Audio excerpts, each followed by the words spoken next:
समय कितना भी क्यों न बदल जाए, लेकिन अच्छाई और अच्छा करने वाले कभी ख़त्म नहीं होंगे। आज की कहानी भी कुछ ऐसी ही है। दूर के किसी देश में एक राजा हुए। राजा बहुत ही प्रसिद्ध और बहुत ही योग्य थे। अब धीरे धीरे राजा की उम्र हो चली और राजा को एक उत्तराधिकारी की ज़रूरत थी। राजा की कोई संतान नहीं थी, इसलिए उसने अपने राज्य में घोषणा करवाई कि उसे एक योग्य प्रजापालक की ज़रूरत है। वह मरने से पहले उसे उत्तराधिकारी के रूप में नियुक्त करना चाहता है।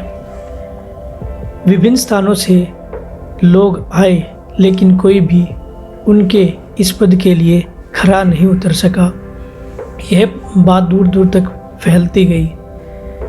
दूर के ही किसी गांव में एक किसान के लड़के ने यह बात सुनी और वह राजा के दरबार में जाने के लिए सोचने लगा। तो उसने अगले दिन ये ठान लिया कि वह राजा के दरबार में जाएगा और उसके उत्तराधिकारी के रूप में खुद को प्रस्तुत करेगा।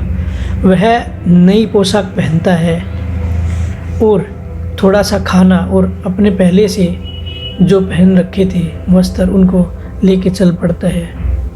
आधा रास्ता बीत जाने पर जब वह सड़क के किनारे चल रहा था तो उसे एक भिखारी बैठा नज़र आया जो कि ठंड से ठिठुर रहा था। उसे उस पर बड़ी दया आई। उसने अपने कुछ कपड़े उतार कर उसको पहना दिए और उसके पास जो भी खाना बचा हुआ था वह उसको दे दिया और वह आगे बढ़ चला। लेकिन उससे थोड़ी सी दूर चलने पर ही उसे एक और गरीब किसान मिला। उसके पास जो भी थोड़े बहुत पैसे थे वो भी उसने उसको दे दिए।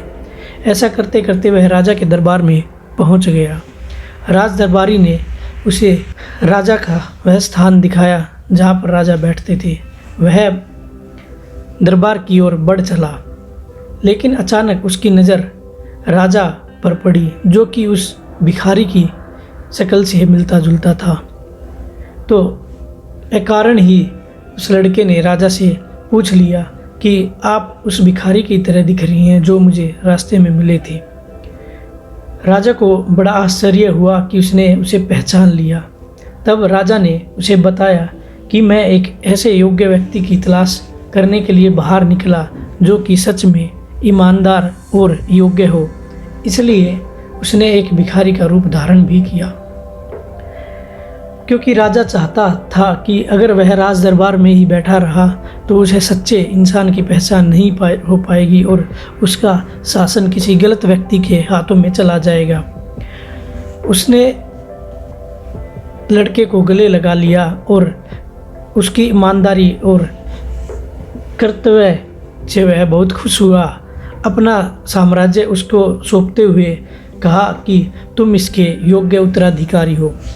इस प्रकार हम कई बार लोगों को पहचानने में बहुत भूल कर जाते हैं।